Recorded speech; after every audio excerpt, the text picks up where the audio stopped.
happiness and to be content with my life. Be happy. Probably to feel happy and feel content. My goal is to live a life of purpose. To be happy. To live my life with purpose and find contentment in the small things. I think it's to be happy. At 120, I want to feel like a happy and fulfilled person. I want to feel like I accomplished something in this life.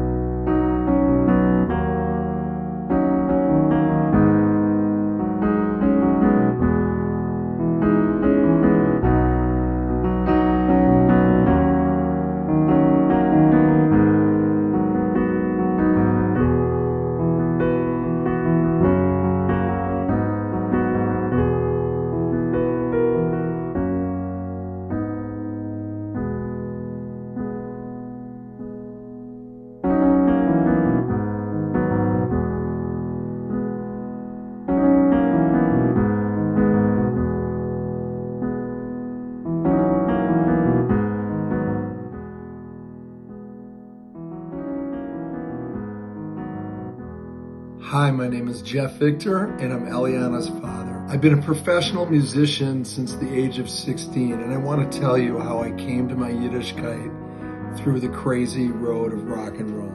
I played keyboards, and I started a band with my friends. 4 out of 5 of us were Jewish. We headed out to New York to get the big record deal in 1985. It wasn't long before we got that record deal, and we started touring the country as an opening act for a lot of famous bands, and in addition played on television. So at that very same time that our own career was elevating, the lead singer Peter had an equal interest in spiritually elevating himself and re-embracing his Judaism. One Saturday night in Philadelphia, the band was about to perform in front of a crowd of 5,000 people.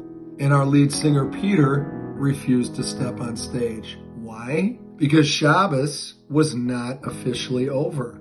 And Peter had decided that weekend that he was going to be totally Shomer Shabbos. Well, naturally, we were kicked off that tour. Myself and the 4 other bandmates, being non-observant, we were a bit bewildered, but I personally was intrigued. It was only a week later that we got a call from our agent offering us a world tour with the most famous musician at the time.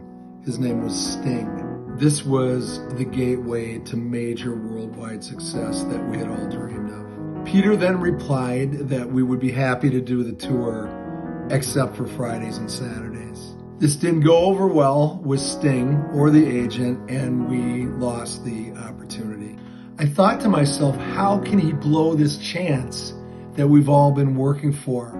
I said to Peter, I'll be Shomer Shabbos with you. Let's just do the tour, and in a year, I'll do it with you. He said, I never looked back, man. And it got me thinking, this Jewish thing must mean way more to him than this whole music dream. I started taking the subway with Peter to study in Crown Heights every Thursday night. Soon it became apparent to me that you can climb to the top of the entertainment industry and still not be satisfied. I realized that that kind of happiness is shallow and temporary at best. In contrast, Yiddishkeit was filling me with something that I knew was going to be with me in this life and beyond. After 4 years in New York, I went back to Minneapolis and continued my Jewish journey. I was clonked over the head with such mazel to meet my wife Judy, and we had 2 girls, Eliana and Jaden. She graduated Beis Yaakov High School, and she is now there with you all at Darkei Bina, a proud young Jewish woman. It gives Judy and I such joy that we made these decisions, and now the torch is being passed. Friday night is the biggest night in show business, but for this Jew, Shabbos is a bigger deal than stepping on any stage. Because instead of stepping on a stage, I'm stepping through a portal that brings an everlasting effect to my soul. I have finally learned the difference between superficial joy and true simcha. Thanks so much for listening to my story. I would have to say that my father is my biggest inspiration, not only because of the unconditional love he's given me my entire life, but because of his story, because of the person that he is today. I'm inspired by it every single day. He had that fame, that fortune, that popularity at his fingertips, and he turned it down because he saw that Judaism holds something so much more deep and powerful than any of that Gashmias. And that is what brought him to the happiness and contentment and purpose that we all look for every single day. Last year in December, I was hit by a car. And I can honestly say that I thought my life was ending. I wasn't thinking rationally, and I thought I was dying. When I think back to the situation, my father's actions years ago affected the way that I reacted to the situation just last year. I told myself that whether I'm here in this world and I'm going to stay alive, or whether I'm going up there and I'm dying, the only being that is going to remain with me wherever I am is God. And no fame or fortune or popularity could have given me that sense of contentment in such a situation. And I'm so grateful to be Jewish and to have these values that give me that purpose, that happiness and contentment.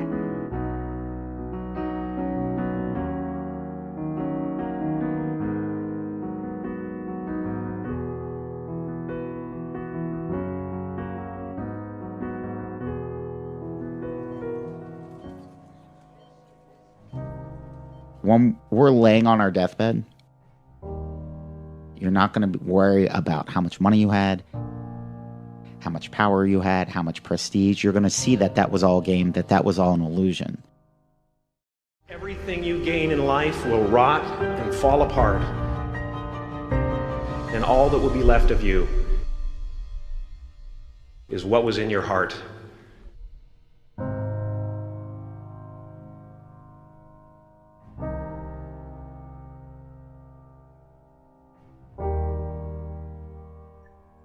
Life is a mirror,